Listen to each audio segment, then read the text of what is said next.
live, you are live. Good afternoon, and welcome to the Sunset Safari. My name is Nat.Geo Smith. I have VM on camera. We have Jamie and Dangerous Dave out on the other vehicle, and we have Louise and Geraldine in final control. It is a scorching 34 degrees Celsius, 92 Fahrenheit. So really, really still on a hot late summer's afternoon, barely movement in the bush. Now Jamie's on her way to see if she can get a visual of Mr. Tingana, who we excitingly saw catch. We just missed him catching, but saw him dragging that male impala he caught. And as I mentioned towards the end of the sunrise safari, we're going to have an Easter egg hunt today. So I'm not going to give too much away, but what will happen is Jamie's going to place some eggs out in the bush for VM, myself, and all of you to find, with some clues and some riddles, and we're going to do the same, and then Jamie and Dave will try find from the other side. So VM and I have been thinking hard about where we're going to hide our eggs, but don't worry, we don't have eggs. We just used some hard-boiled eggs that the final control ladies kindly paid.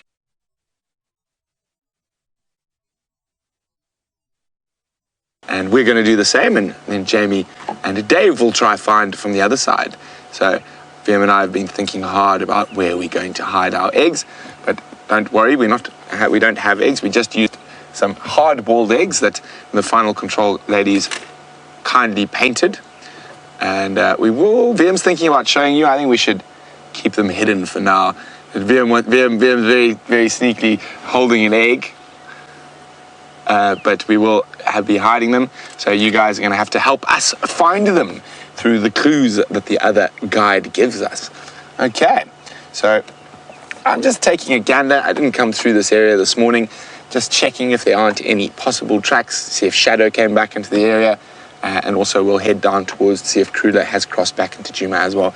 Just a general maneuver around to see what's been happening, because of course we were quite focused in one area this morning when we were tracking Mr. Tingana, and it was quite thrilling to be able to find a big cat on foot with an impala in his mouth. So yeah, let's continue on.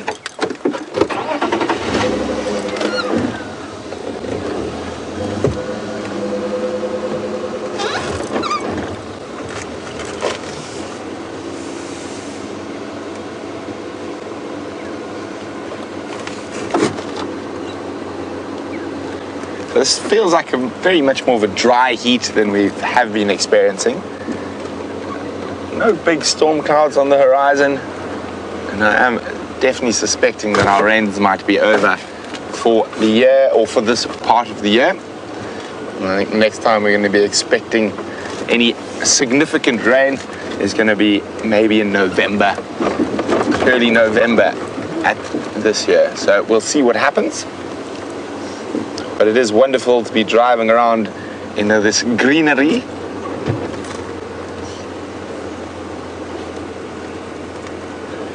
Now I'm hoping that there's going to be a nice herd of ellies somewhere about here.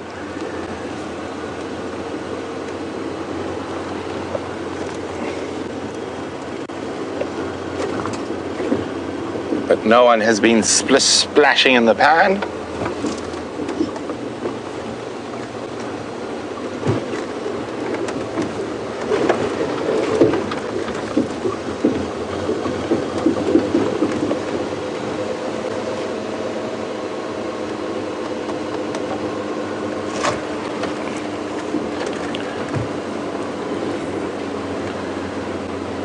Oh, there is an elephant track, so we are in the right vicinity.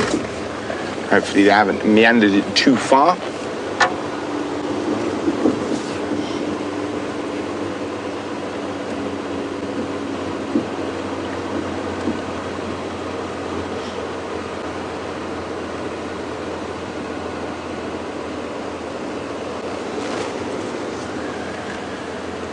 It's amazing on these really hot late summer afternoons how quiet the bush is. There's very few birds making a noise, but also the only thing moving about, and even then not in great numbers, are the butterflies that I can see. But I've seen a few butterflies, but nothing particularly spectacular just yet. Of course, it's always spectacular to be out here on Djuma Private Game Reserve, and a little piece of paradise we're privileged enough to live in. Oh, well, there at least is something with a heartbeat. It is a Cape turtle dove, and even he's in the shade.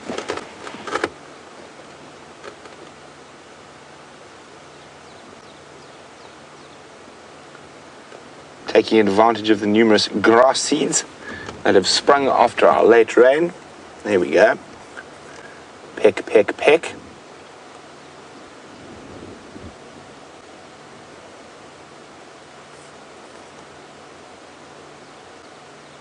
Off he goes.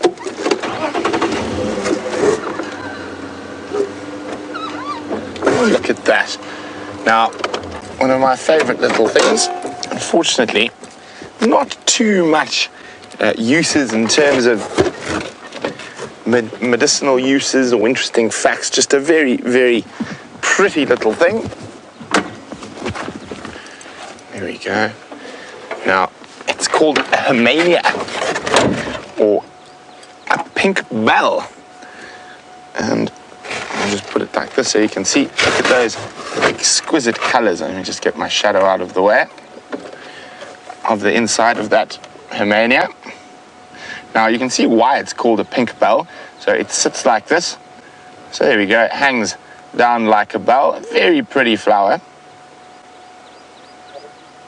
And you can see those bright colors will attract various different insects. And it's amazing how all the different flower species have their inside specially arranged to suit certain insect species. Now, I've seen moths and butterflies on Hymanias.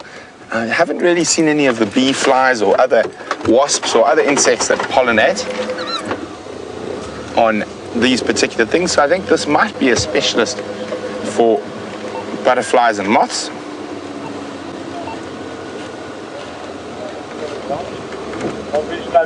Jamie coming, I'm pulling out now. Confirm it's going to be 2 hours. One more please behind me. So I thought I saw a dash of color flying across here. Just trying to see where it flew off to.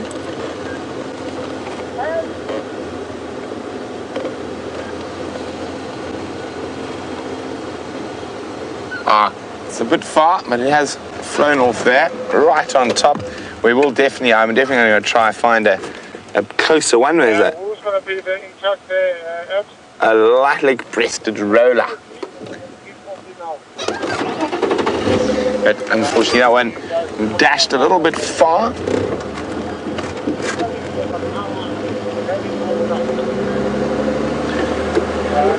Wow, isn't that fascinating? On the sunrise safari with Jamie and Jandre, you got to see one doing that distinct rolling flight display.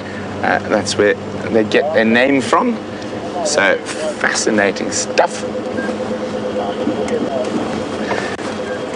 Now, they're going to be with us the whole year. They're not one of the summer migrants who's going to head off to warmer climes in North and Central Africa, or even as far as Russia and Mongolia. Some of our eagle species will actually migrate all the way to Russia and Mongolia when we start getting a little bit chilly. And I think quite a few of some of the vagrants have already, or migrants rather than vagrants, have already disappeared. The European swallow, or barn swallow, is the most obvious one that is not around anymore. And there's definitely a lot less woodland kingfishers around. We're not hearing that constant throughout the day. And the Wahlberg's eagles, they should also be departing quite shortly. We've still got some European bee eaters around, but I haven't seen a carmine in quite a while.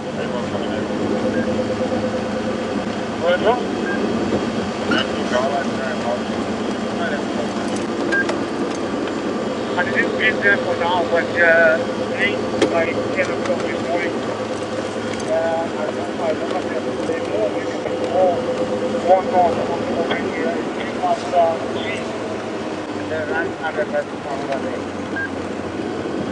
Over there on the eastern side of the dam. So welcome to Gu, who's a new viewer on YouTube, but a new South African viewer. So welcome on the Sunset Safari. Gu says the autumn weather is wonderful, not too hot. Well, Gu, I think, I'm not sure where you are, but it's definitely a few shades hotter than Hades where we are at the moment. So it is still quite hot, but that's the joy of the low-felt. One of the reasons I do enjoy residing down here. I really don't like cold weather. I'd much rather be hot and sweaty than cold and shivering. And you will see, if you keep watching Gu, how many layers I can possibly put on as we head towards June, July, and the temperature plummets to about, well, normally when we get going in the morning, 4 or 5 degrees. But with the open vehicle, the wind chill is quite impressive. And well, I've at least got a nice big engine between me. The cameramen, however, have it a little bit colder, sitting up on their pedestal there.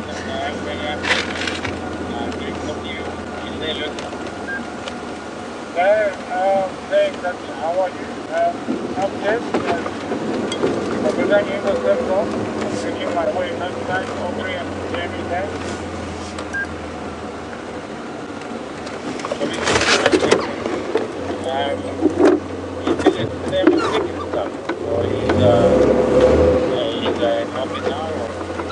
What have we got there? Sorry, just saw something on the road. I just wanted to double check. No, false alarm. It is a... Let me see if VM can show you on camera. It's going to be quite difficult. It's in the shade there. Let's try. You see that track there, Vim, just off the edge of where I stopped? Yeah, you can take a spin by one behind me. There we go. Oh, you can't really see it clearly, but there's a tail and some little claw marks that have been walking across there. And that is a bushveld plated lizard tracks. Bushveld plated lizard. And we have quite an interesting little grass species here. Now, grass is very important out in the bush. Now, but depending on your soil types, depends on what type of grasses you get, and depending on what type of grasses you get, depends on how many animals you get. So the more of your decreaser grass species, which are good for animals to eat, the more zebra and wildebeest and impala and things you have, so the more predators you have. This particular one is called panicum, Panicum maximum, or blue guinea grass, or blue buffalo grass, lots of different names. The scientific name is panicum. Now, I quite like it. It normally in the rainy season, it forms these incredibly thick clumps, and I always found it quite ironic that it's named panicum maximum, because when you got to go track a lion or a leopard into this impenetrable grass that's as tall as me and you can barely see in it, you panic to the maximum.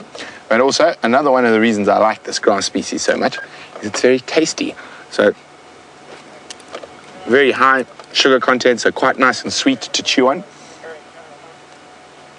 I've spent many, many hours wandering around the bush, chewing on panicum.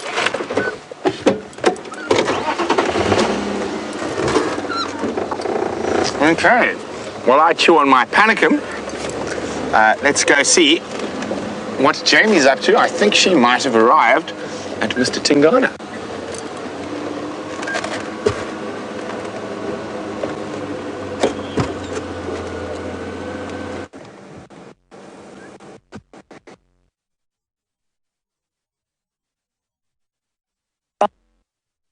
We have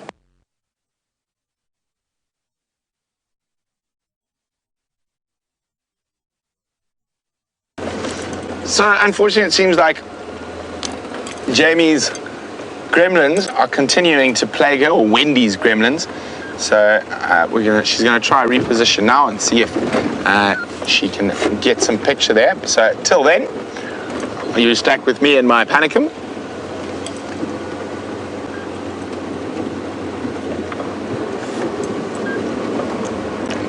Now we've got a really nice vista of very typical South African low-veld bush for this part of the world.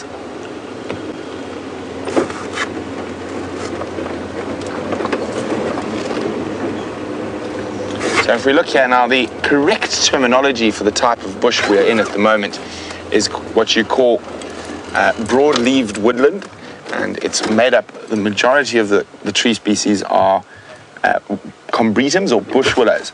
So this is a very typical undulating mixed woodland, and in between, let me just see where we're looking now, you can see, where's my finger there if I come in? Oh, there's my grass. So in amongst the shorter combretums, you've got some bigger acacia nigrescens or knob thorns, and you can see how they stick out, but almost 90% there's another acacia there, and these are all multiple different species of bush willows in front of us. We've got red bush willow, russet bush willow, variable bush willow, large fruited bush willow. So very, very typical. And then up where we're sitting, we're right on the edge of the crest, and we're actually on a nice little open grassland patch here, and this is quite common in this woodland. And we get these terminalias or silver cluster leaves. Now they're a very good indicator species of two different things: sandy soils and seep lines. So they like to grow where there's high amounts of water. So where the water is coming off the crest, you can, if we come a bit wide, you'll see there's actually quite a big grove of them. If we start on the left here, you can see those are all terminalias, and coming around in front of me, all stretching through right past me here, those are all terminalias here. And then you can see on the edge of these terminalias, you get this wonderful open grassy patch, which is really, really productive with great grazing species. So you often find, well, not today, but you often find really nice conglomerations of general game, so zebra, wildebeest, impala, and these areas are the sort of lifeblood of the Sabi Sands, and particularly the north where we're not on a major river. So it has really nice grass. This is where the underground water is traversing down to start moving into the little river systems that we're going to get down here. This is a tributary of the Mawati that actually starts up here. So the grasses will grow where there's heavy water content or high water content under the ground, and the trees will stop. So a lot of trees don't like that much water. So they like water, but not too much. And where you get these sort of sodden areas, you get this incredible explosion of grasses and also lots of wild flowers and different things here. This is a beautiful vista of what one would call mixed broad-leafed woodland, or combretum-dominated broad-leafed woodland. Off we continue. Well, Must Love Dogs says she's very, very sad when the woodlands kingfishers depart. And sometimes I agree, Must Love Dogs, sometimes I'm not so sure. On your one morning off, when you have a woodlands kingfisher 30 centimeters from your window at 5:45, when you think you're going to sleep in, we always pretend we're going to sleep in, we never actually manage to do it. And you sort of lie there trying to force yourself to sleep from about 4:30, doesn't really work. And then you sort of doze off around 5:30, 5:45, and you think, oh yay, and then there's suddenly, and literally 30 centimeters from your window, you start saying, okay guys, go back to West Africa, please. This is my morning off now, you're disturbing. But no, generally a beautiful call and wonderful to have. And we'll see if we can find some of the last woodlands today.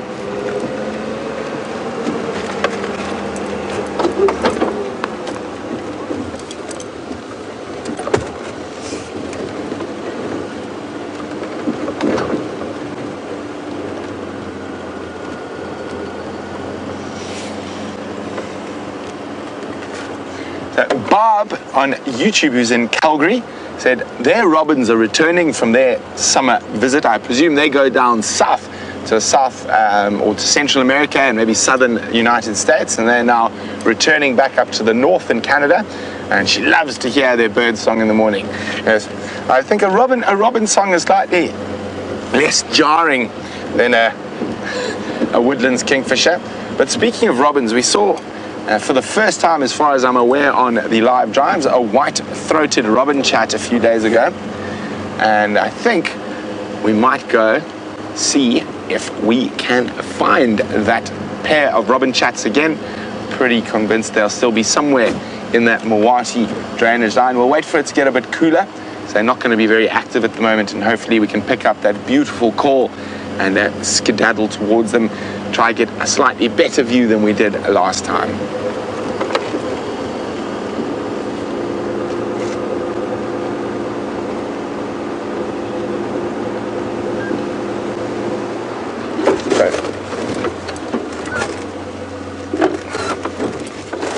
Since I'm nearly done with my panicum,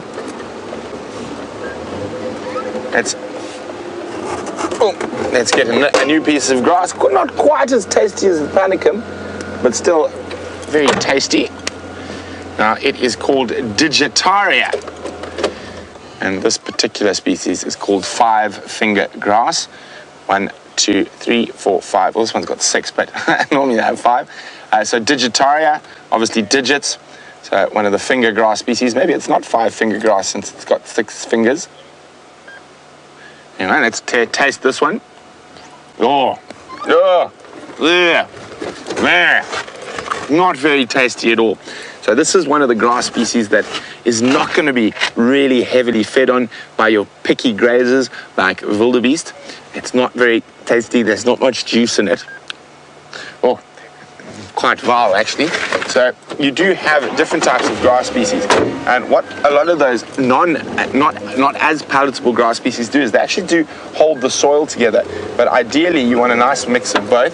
So here we have a different type of panicum, so a smaller panicum. So it's not the big one we just had, the blue buffalo grass or blue guinea grass.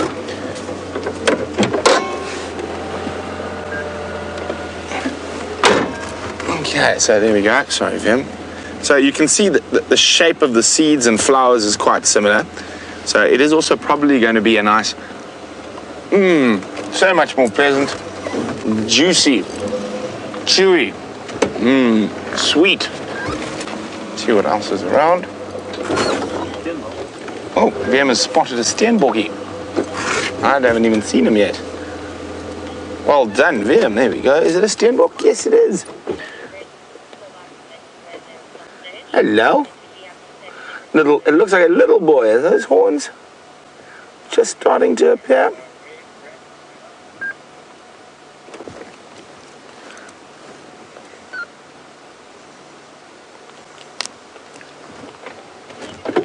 So, one of the species that really likes the tops of these hills, and very, very versatile feeder. They feed off different grass and trees. They actually even get a lot of their water from the dew in the mornings. And but I heard something behind me, in there. And they even dig up bulbs and tubers to get water and to feed on. So fascinating little antelope. I think one of the best names, indigenous names or local names for them, comes from the Tswana people. And it's called a puruduhudu. Now let's see, you can say puruduhudu. VM, can you say puruduhudu? Puruduhudu, there we go. And it is the name of a small village out on the edge of the Kalahari in northern Botswana. Now in Shangaan, which is this area, it is called Spene. Spene is the Shangaan name for a steenbok.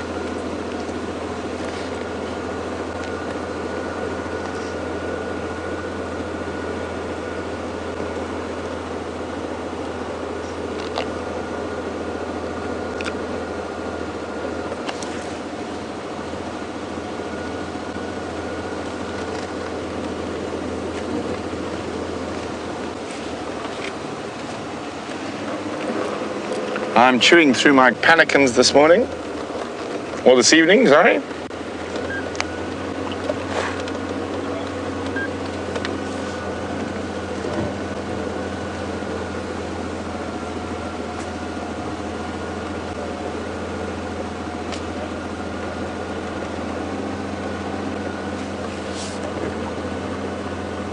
So we have our first Easter egg clue. The sun will rise on the eastern edge of the clearing.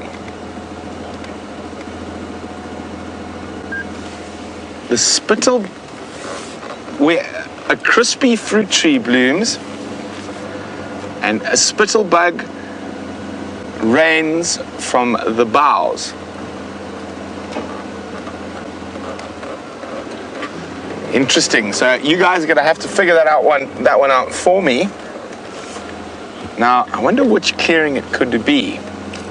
Do you think it's quarantine, Liam? Sounds like it. Sounds like it could be quarantine. Sounds right. A crispy fruit tree. That's the one that's confusing me. Marula. Yes, but why would a marula tree be crispy unless it's been burnt by a fire? Well, we're going to have to think about it. You guys, let me know your thoughts on where that could be. You can drop me an email on questions@WildEarthTV or use the hashtag SafariLive on Twitter.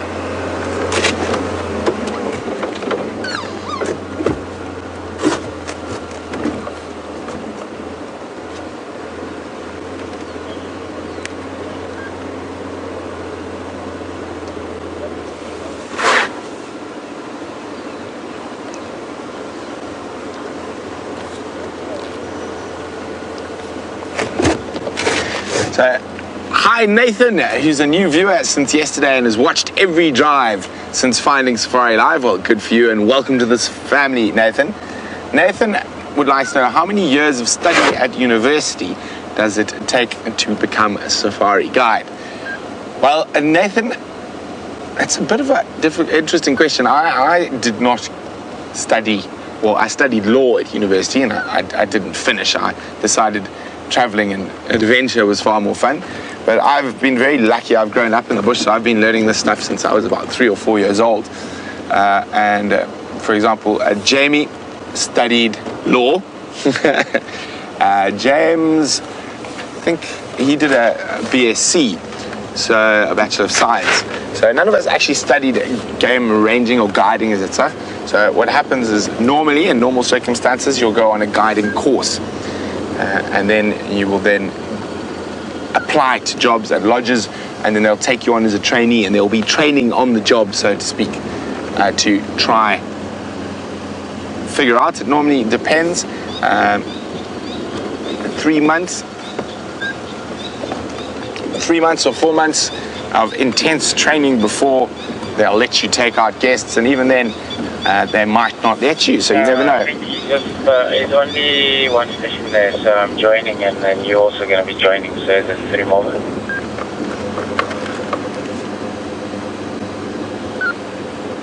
So I just got to call Jamie quickly. You can first leave me. I'm at Bosco Fair, so I'll go there later. Okay, thanks, yours. Jamie.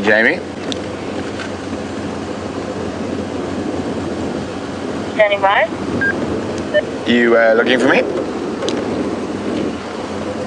Nathan, just to let you know, you're in the lineup for that lock behind Elvis. It's now 3 vehicles.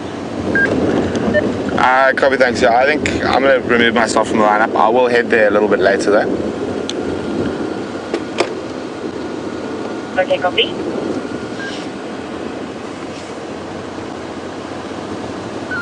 Jimmy, how did you copy? Where's Graham House? Okay, so let's continue on, see what we can He's find. going to put himself out of that lineup. He's not going to approach yet.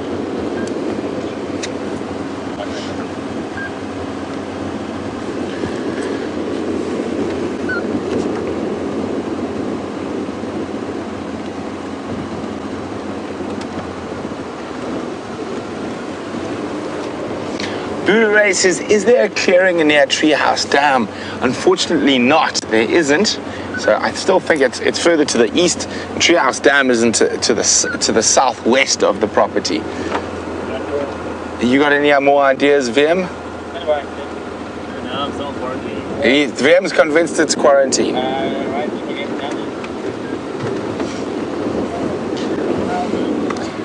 Savari Deans thinks Marula Tree Buffelshoek cut line. Oh, I don't think so. Buffalo's Cotline is our northern boundary. So I think Veer might be right. I think it's on a clearing and facing east rather than actually away in the east. And I think it's still quite close to camp.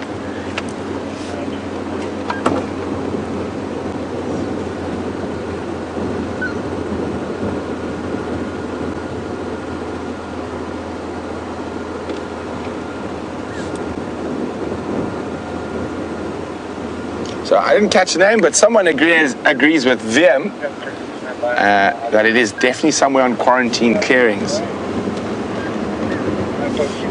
Mick in Joburg agrees that it with Veer thinks quarantine clearings. I'm not sure. Veer and I decided we're going to be very sneaky when we hide our eggs.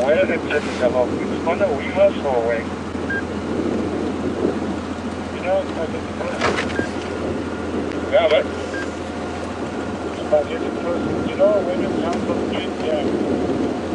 So you can see there's very little general game about after the rain. So what happens is when it rains and you get a nice flush of grass like we've got at the moment, all your animals like zebra, even impala to a degree, wildebeest, giraffe, elephants, big herds of buffalo, they disperse over a much wider area, and then once it gets drier they become more concentrated again. Almost seems like we've seen one steenbokkie and a dove and a roller in the distance.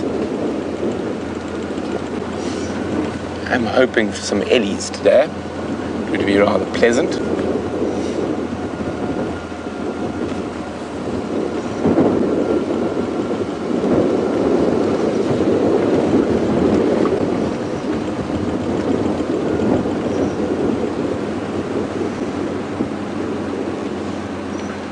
We're going to take a little gander down towards the south, seeing if there's any sign of Karula crossing.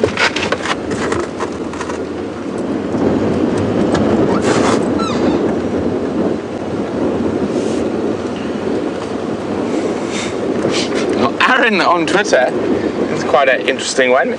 If I had to pick, what would I rather see, a sable or a brown hyena?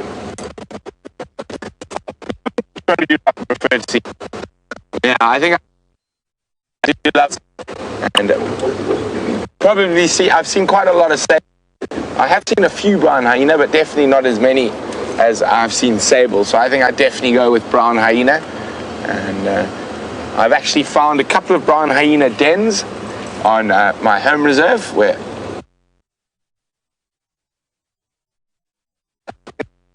I get some pictures of one of the baby brown hyenas, but it took me 2 days of sitting in the dark quietly waiting at the den because they were not used to people. But eventually after 2 days I had one of the little guys come right up to the side of the car.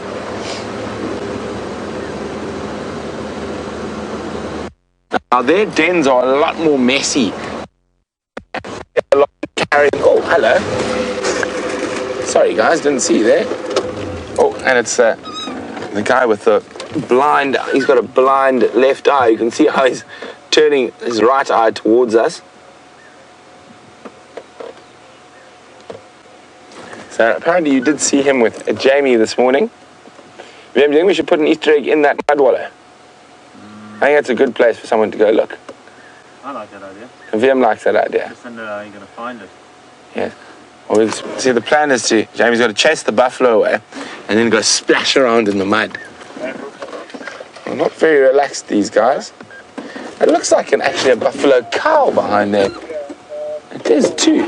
She's obviously, when they got chased by lions or something, she's been separated from the herd, and that's obviously why she's quite nervous. Let me just double check. It does look like, and it looks like a female, because it is a female.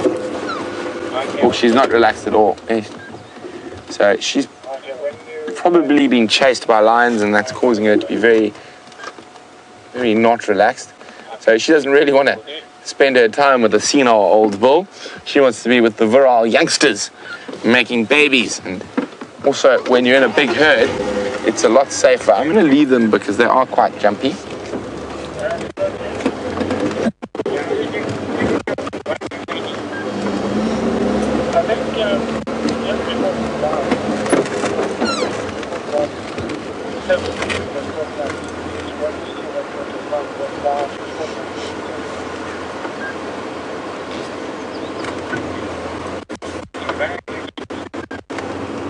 Yeah, I think that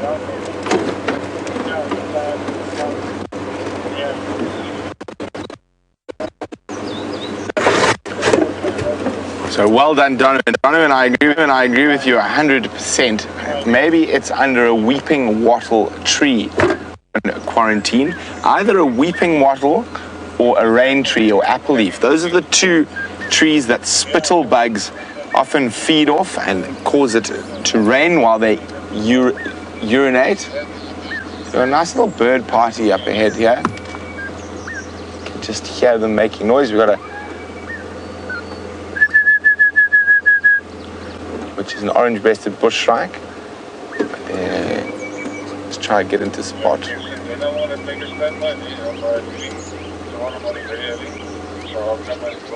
Oh, darn it, they flew off. There was some southern black tits. They did a disappearing act on us.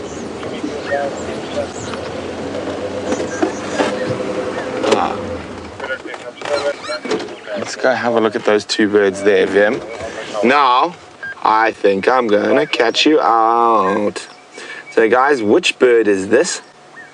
If you know the answer to which bird this is, and I think it might possibly be a new one for some of your bird lists, what bird is that? And you can send your answers through to questions at WildEarthTV or use the hashtag Safari Live on Twitter. There we go. I've been seeing them around, but I haven't managed to get them on camera yet, so that's quite exciting. So there's a nice bird for you guys to identify, and I think it might be a new species for some of your bird lists.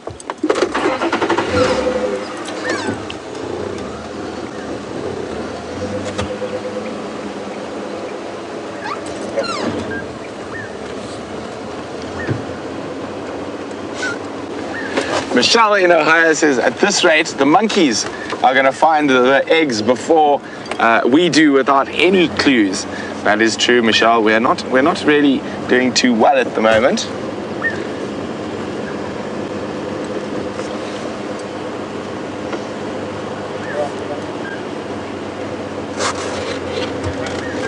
So just a quick update. Jamie is still struggling with gremlins. They're trying to sort it out as soon as possible.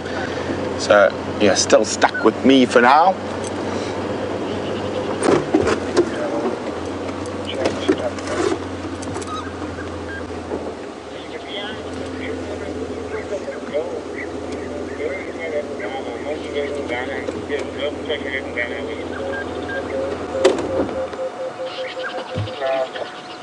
It's a squirrel just giving some alarm calls in there. Just checking it.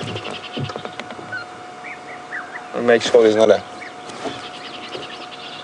predatory bird around. Let's just go forward a bit. Now this is an area Karula's been frequenting.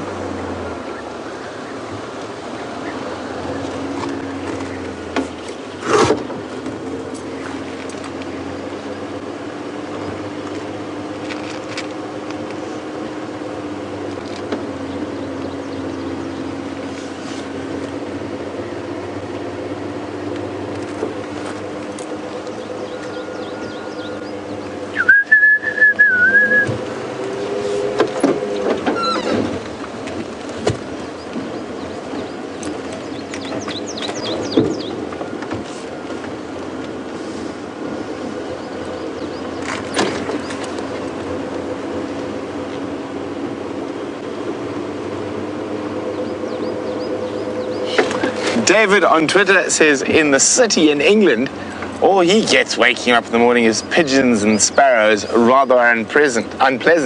Yes, well, I think in those circumstances, I definitely take the chirr of a woodlands kingfisher over the flying rats of the great smoke.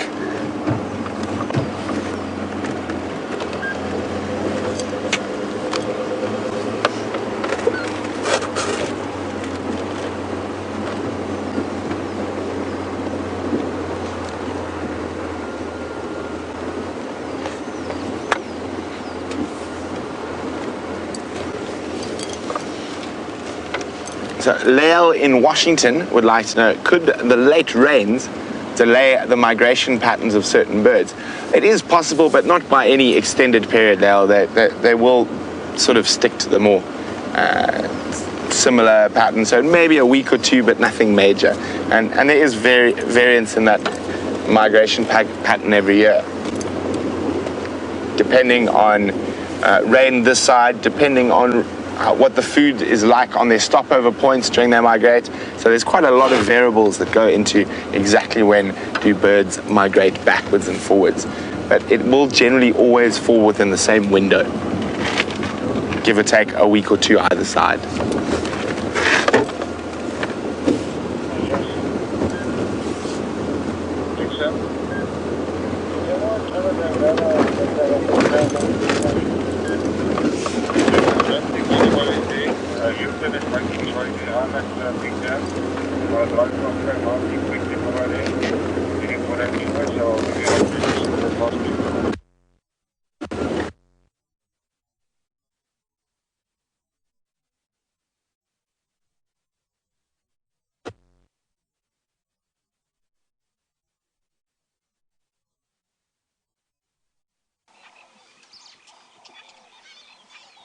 It is just one of those things about being live in the bush. Sometimes, I don't know, maybe the astronauts are talking to each other and it breaks up our signal.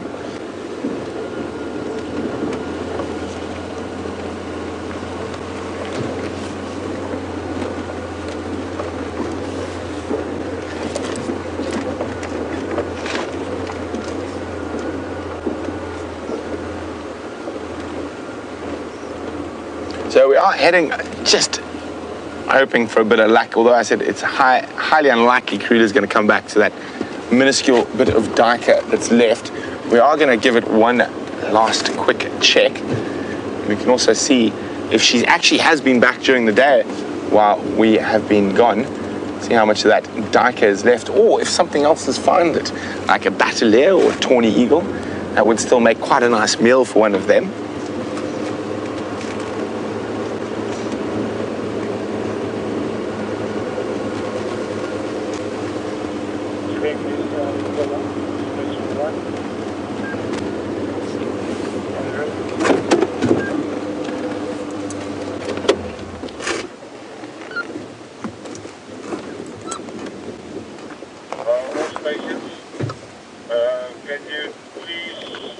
Look at that, is a juvenile bateleur, and he's got the remains of that duiker on the road. Look at that, that's why it's always worth coming back to have a look. See, he's found the remains of that duiker and he's carried it away from where it was in case the leopard comes back, and put it high up in a dead tree.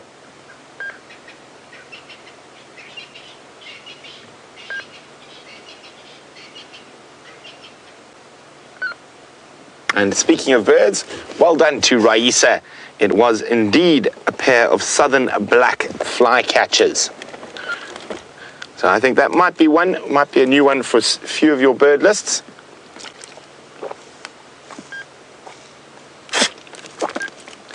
Isn't that incredible? So tawny eagles, bateleurs, they've got incredible eyesight. And they're often the first to spot carcasses way before vultures.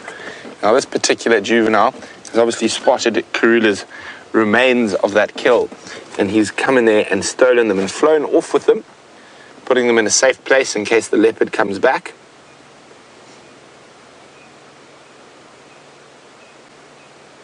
You can see quite a windy afternoon.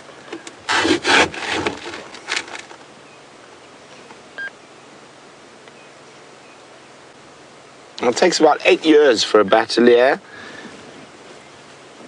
to attain his full adult plumage.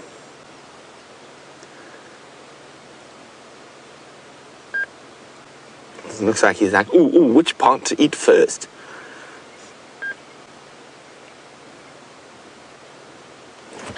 I'll try slide. Oh no, it's not working. I'm going to try just roll down the hill a little bit. We might be able to still.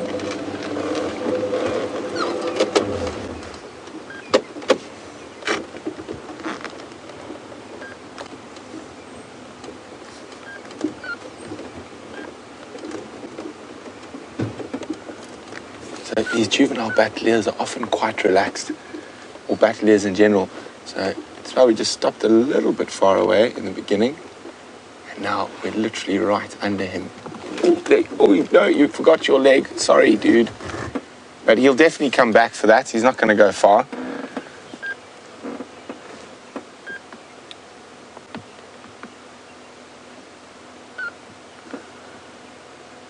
There he goes. All right, so Shane, we're going to just have a quick look at the leg and then we're going to move so he can come back to feed off it. There we go. So he's got what was left of Karula's kill. And isn't that incredible? Nothing goes to waste out here.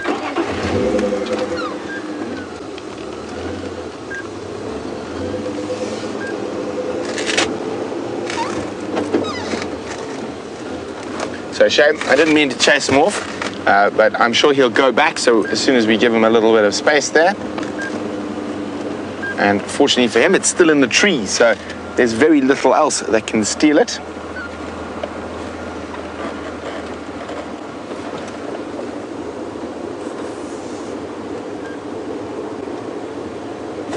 Oh, is it Nelson? We have a one-horned impala. Now we just need to see the other eye to check if it's Nelson. Now, for our new viewers, Nelson is a one-horned impala who had very bad damage to his left eye, and so we nicknamed him Nelson. No, it's not Nelson. He's got two good eyes, that particular guy. Or is it Nelson?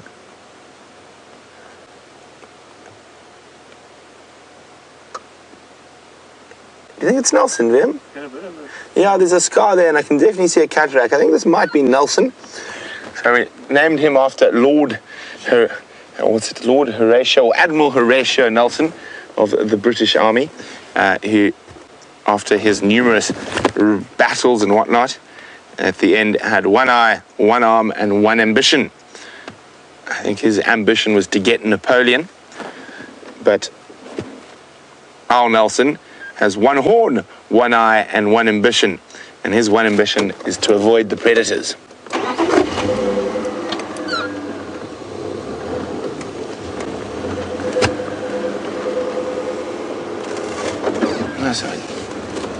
It's amazing how that healed. His eye was literally hanging out a while ago. And we do worry slightly about Nelson because sometimes, unlike other impalas, he's not found in the presence of a few others. And he's only got one eye, so he can only check one side. So he's done remarkably well to survive this long.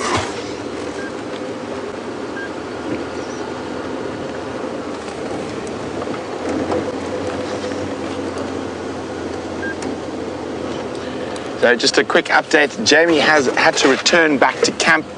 The tech team are there poking around, trying to figure out what could possibly be wrong with Wendy. I think sometimes she just needs a good kick in the pants, but that's why I'm not part of the tech team. I would probably hit her with a hammer or such forth. I'll stick to my problems being vehicle-based, not magic based, because it is quite magic that from a little antenna we're able to send a signal all the way to the other side of the world, and you can enjoy the African bush with us on a daily, twice a day. It's incredible.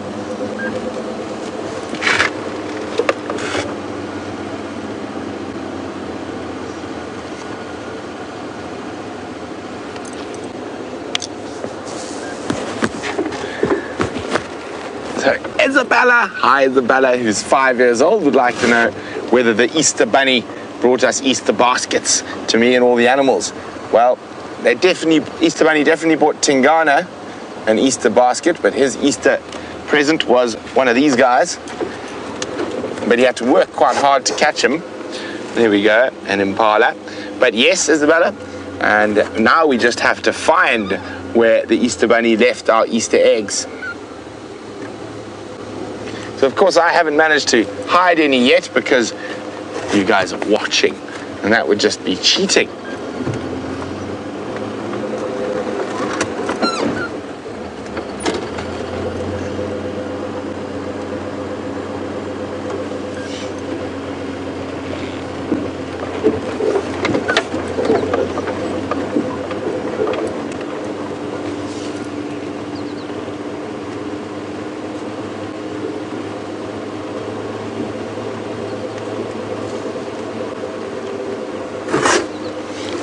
Safari Dean says the one-eyed, one-horned impala is the Djuma's version of a unicorn. Yes, he is quite. Did you see that, Vim? Yeah, was it a slender? Well, I think it was a slender mongoose. Now, this is one of the more challenging creatures to get onto camera. We will try for you. I think the best might be from the other side of this thicket, Vim. But they are very slinky, a little slender mongoose. Not so keen on being... Oh, no, it's a squirrel. I saw him run again. No, false alarm. It was a squirrel.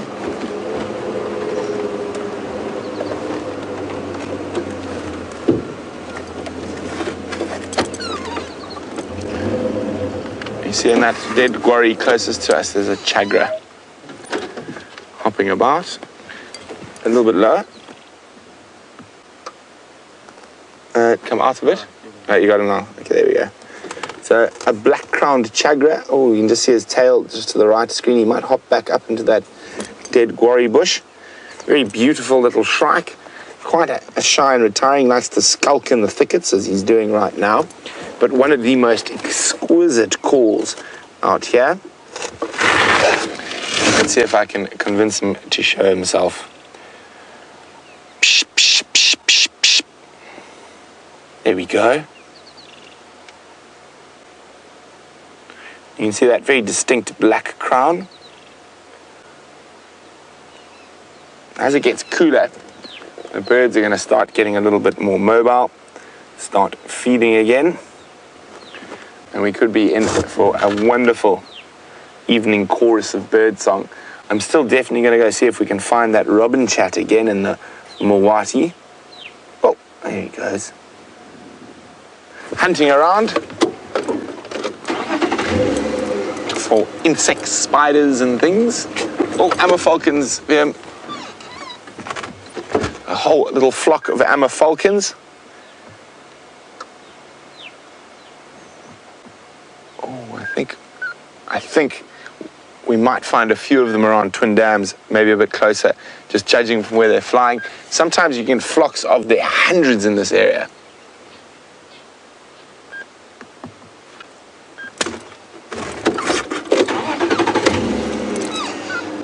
And every now and then you've got to look careful. There's often a little western red-footed kestrel that's in amongst the ammers. But from this distance, it's a bit difficult. I'm going to go see, from judging from where they're flying, if we can find where they're going to sit in a tree for a while.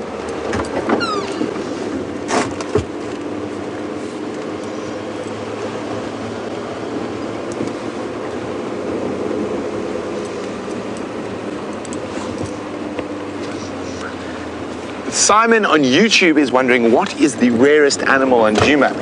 Now, that's a difficult question, Simon. Well, it depends what you mean. But in terms of the rarest animal on Djuma, in terms of the least times it's ever been seen, I think the two of the front runners are member of the Hyaenidae family. And Art Wolf, would be definitely probably the rarest. The last time an aardwolf was seen in the Sabi Sands as a whole, forget Djuma, was in the mid-70s. And then brown hyena would be another very rare one. Sable antelope, another one. Sharp's grysbok, another one. And what else, Vim? What else can you think of? Eland. So there's always a possibility that we could see them, but it's just very unlikely.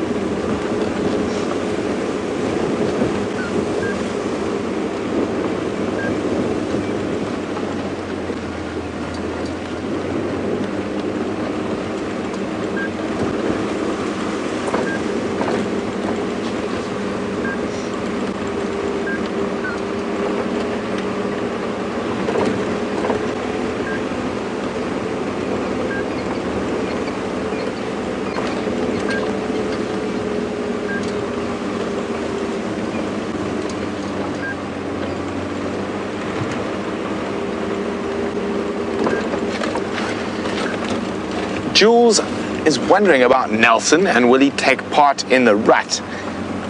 Jules, probably not. He's at quite a disadvantage with one horn. He might try, but I think how he lost his horn and his eye was in last year's rut. So I think he might be outgunned this year.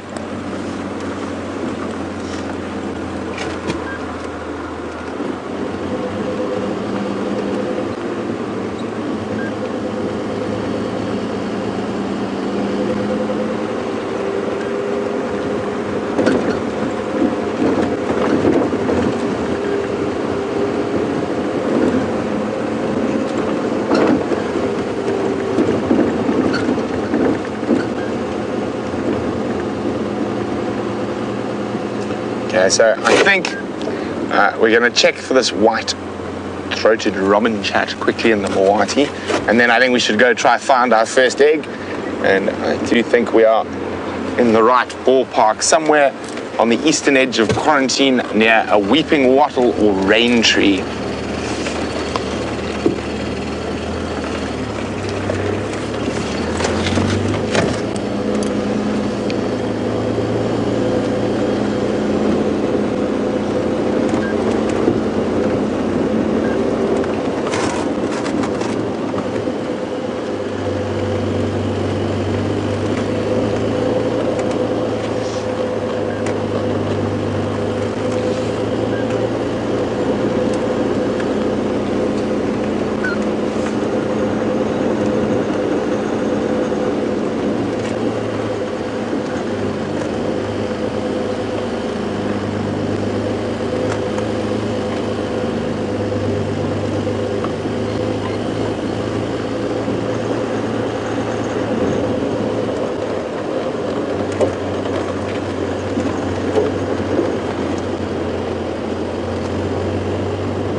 Very clever, Charlotte and Robin.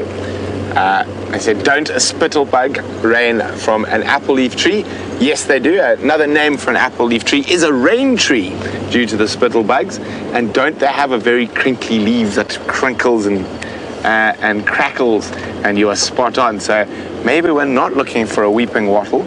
Maybe we are looking for an apple leaf or a rain tree. Oh, that is just beautiful though. Such fantastic light. And on those kudus, wonderful backlit, big group of kudus. 1, 2, 3, 4, 5, 6, 7, 8, 9 that I can see.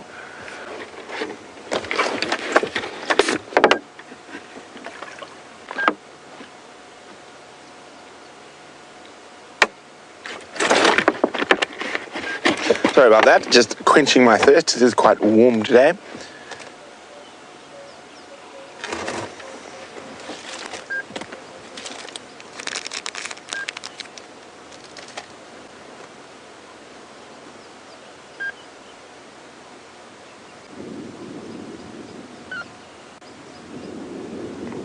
Here we go, lovely big group of kudus. All moving through from the edge of the river system through to the thickets on the other side. Bye-bye, kudus.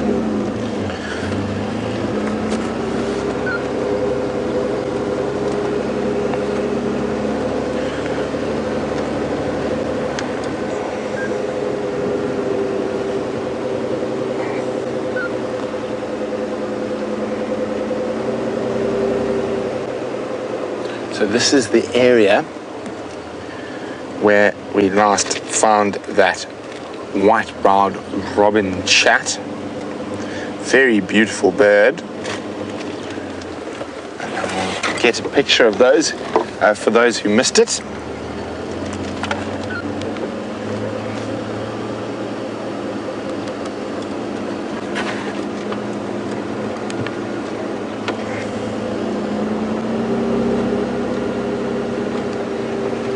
So let's just stop here and listen for a second, see if we have any clues to where the robin chat might be. Got a Cape turtle dove calling there.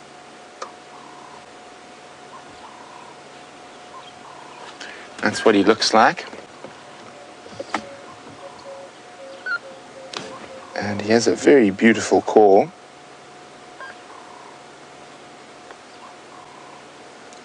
He did a wonderful display for us the last time we found him.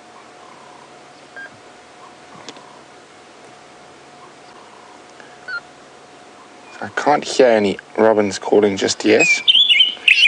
So that's what his call sounds like.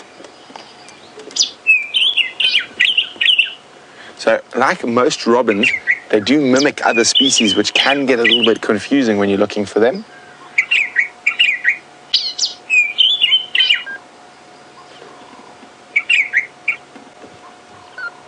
No, don't hear any sign of him.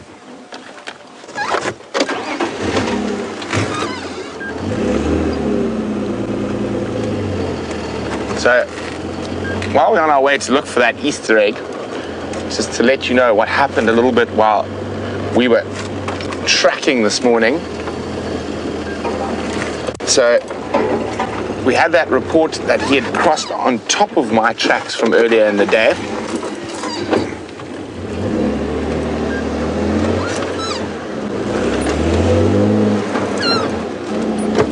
And Taxon was checking up on Twin Dams Road, and he asked us to check down here. And it didn't take very long at all till I saw these wonderful, fresh, big pug marks, and I think they should be still quite nice and clear for us to have a look at now.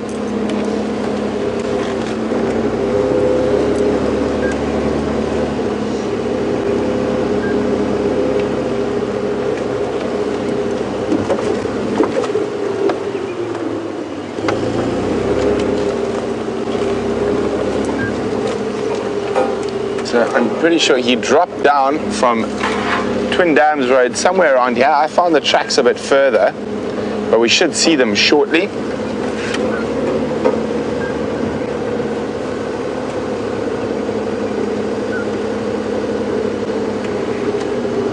Might have even come down one of these little spots here.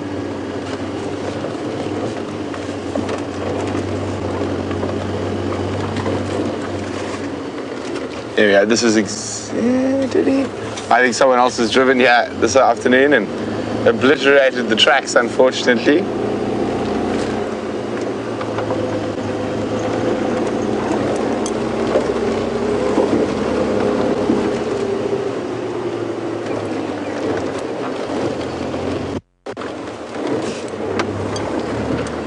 Okay, so apparently we're closer to another egg, not the first egg. So let's hear the clue.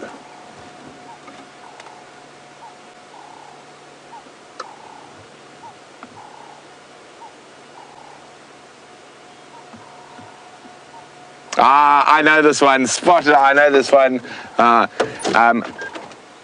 My head. What? Oh, let's just hear it again. Sorry. I was concentrating on trying to figure it out. My pride is broken. My head held low.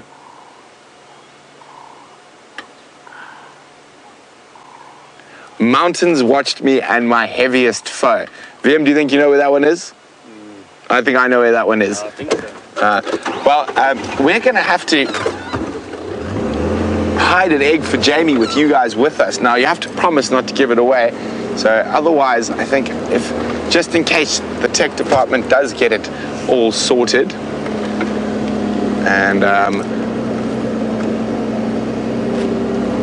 I think I've got a good spot. What do you think, Fem? Yeah. Yep, under the archway. There we go. Let's go. What should we go for? A cheetah, a leopard, or a zebra? Leopard. Leopard, because it's going to be in a tree. Exactly. There we go. Oh, sticky paint. Oh.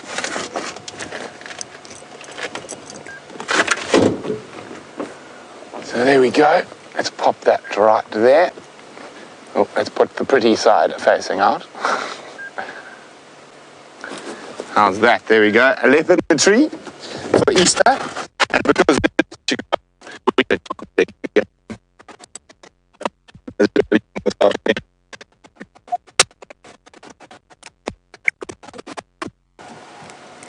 oh, sorry, I didn't get that. Let me just get my ears back in.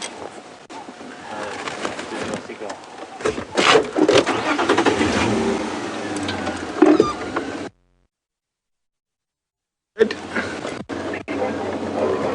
So guys, I think I know where Jamie has hidden that other egg.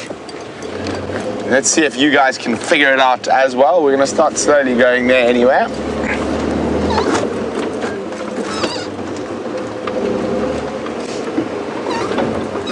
So if Jamie gets out, we'll give her that clue about where that one is. So I wonder if any of our viewers are sneaky enough to know exactly where we popped that.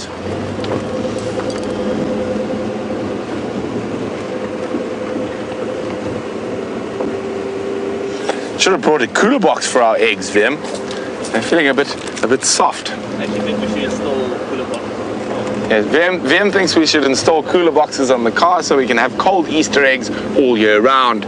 But I think he's probably thinking more of cold all year round.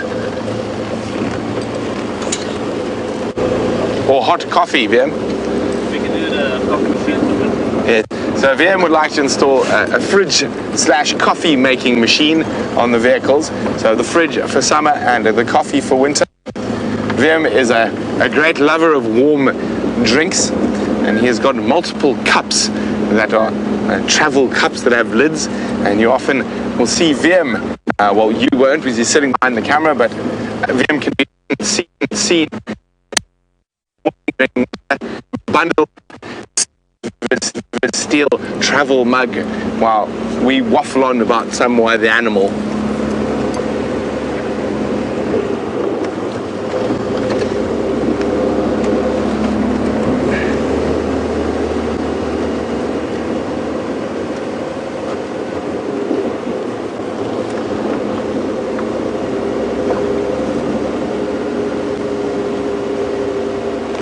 AG 101 Sun, or better known as Tiffany, is a new viewer who says she loves wildlife and this is so exciting. Well, welcome to the Safari Live family, Tiffany. Great to have you on board with us. And we will be going to hopefully see a big male leopard just now, and hopefully he will be doing something. At the moment he is still very much sleeping, so we're just moving around, seeing what other incredible creatures or spectacles we can find, and hopefully by the time we get there it's cool enough that he's decided to go start feeding on that impala that we saw him with this morning.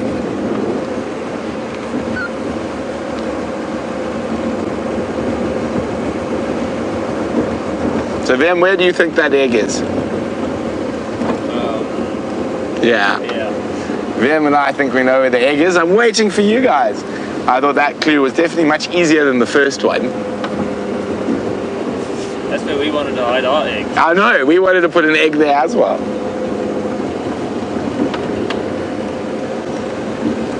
But I think Jamie's much better at making clues than we are. I think ours are very, very, very basic.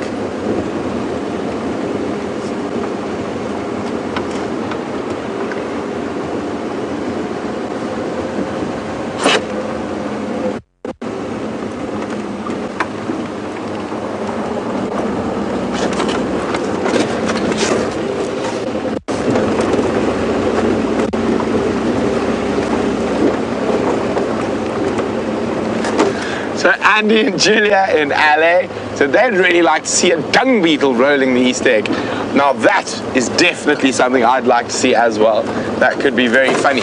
But the thing that would be most excited if it encountered our eggs before we got to them would be one of the social mongoose species, banded mongoose or dwarf mongoose. They're so excited when they find an egg.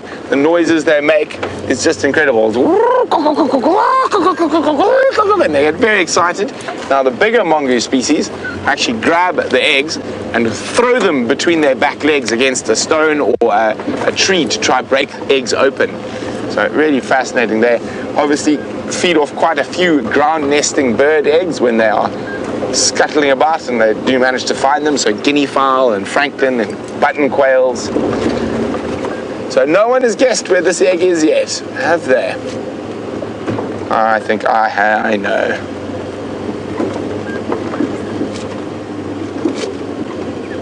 So there we go. I think, hey, VM and I actually thought about hiding one here ourselves. So there we go, in the eye of the buffalo. Okay, let me go fetch it.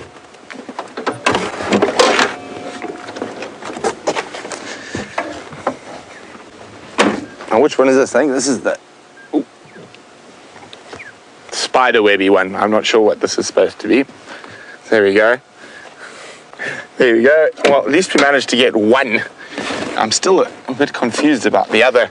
So I think it's going to be in an apple leaf on the edge of quarantine, but I'm not certain. What you got? VM spotted something else. I'm not sure what he's got. Oh, there we go. Well spotted, VM. An elegant locust. Now you can see, let me go. See if we can get him a bit closer. Now, is he going to escape? Hello, little hopper. So you can see he can't fly away. He doesn't escape too quickly. And there's a very important reason for this. I'm going to hold him quite carefully so he doesn't lose a leg or anything like that. So I think, how's this, Fem? Or just do that, I think it's the best. So look at that. So you can see very brightly colored. And you can see he's got very non-developed wings. They're almost non-existent.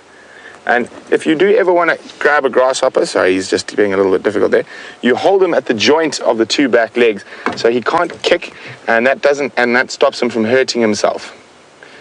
So you can see very, very brightly colored, doesn't have developed wings to escape. And the reason for that is these bright colors are what you call aposematic coloring. So that is warning every single bird and mammal that he does not taste good. He's got a very strong, pungent taste, and he actually releases quite a strong, pungent smell, almost a chemical-like smell, rather than a bad smell. And so that's how he doesn't get eaten. These bright colors warn all the predators that he is very dangerous. There we go, very dangerous grasshopper. Off you go. But really, really cool, and very, very awesome colors on that particular little insect.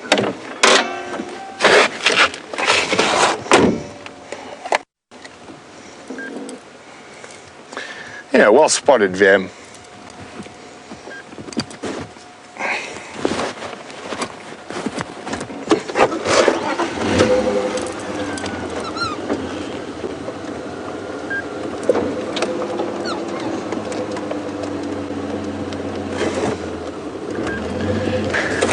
So Snoop on Twitter says it sounds like VM would have to stop and mark his territory after all that coffee.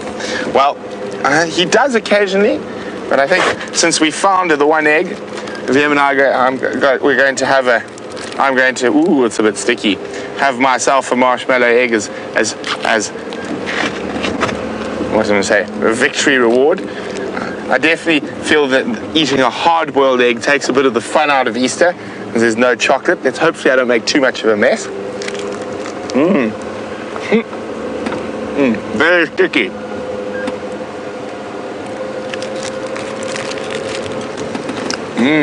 Yummy. Okay. Let's see what else we can find.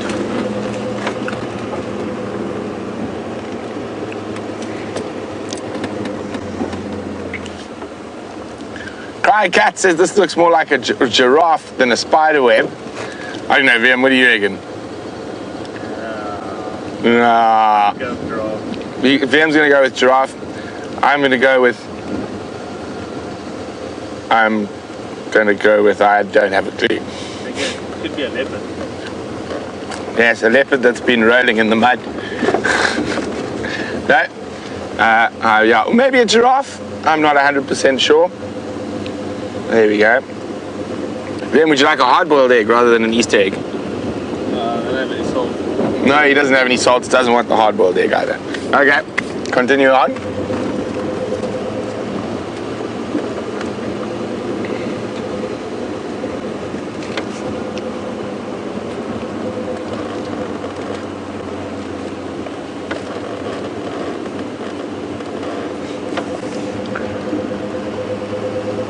So, update, Wendy is still with the tech department getting worked on.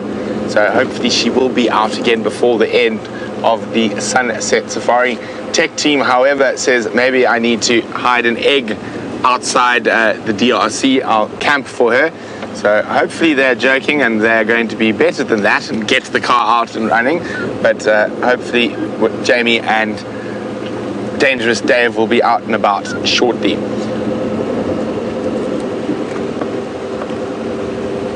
Okay, I just need to be on the game drive channel for a few minutes. Station with Tingana coming.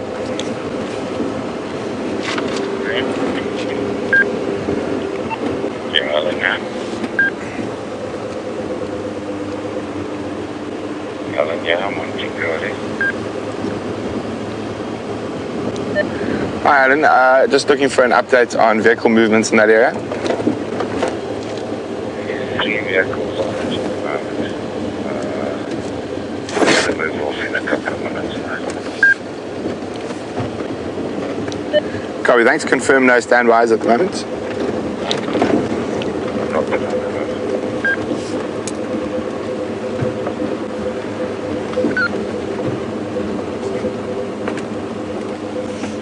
Brent, I was standing by when the first one.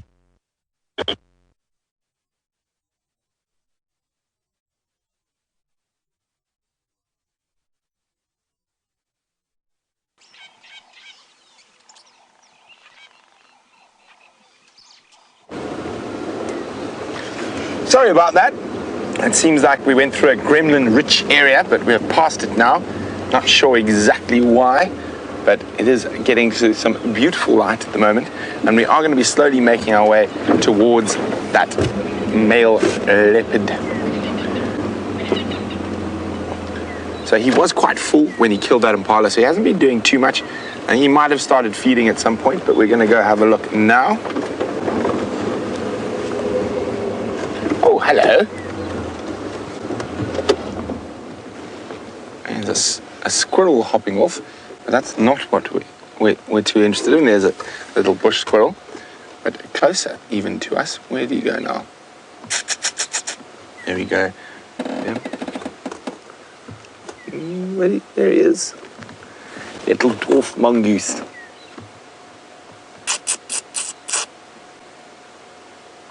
Hey, there's quite a lot of them.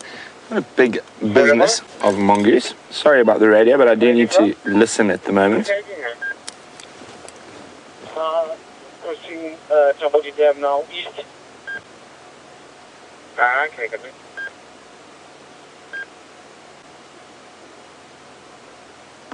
Look at that. So there's the little guy we're talking about who throws eggs between his legs and really, really loves birds' eggs when they do have the opportunity to find any ground nesting eggs.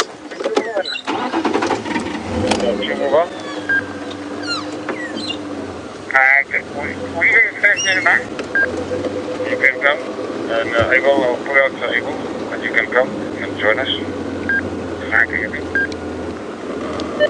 Copy stations. When there's a gap, I'd also like to make my way. Thank you. Sorry, from Brent was in front of you. Brent, you want to come in now? FM, I'm on Central Junction, Yada South. Okay, guys, I'll make my way out. From you can come and Brent. Copy, thanks very much. Yours. Okay, so let's go see what Tingana's been up to during the heat of the day. My guess is not too much.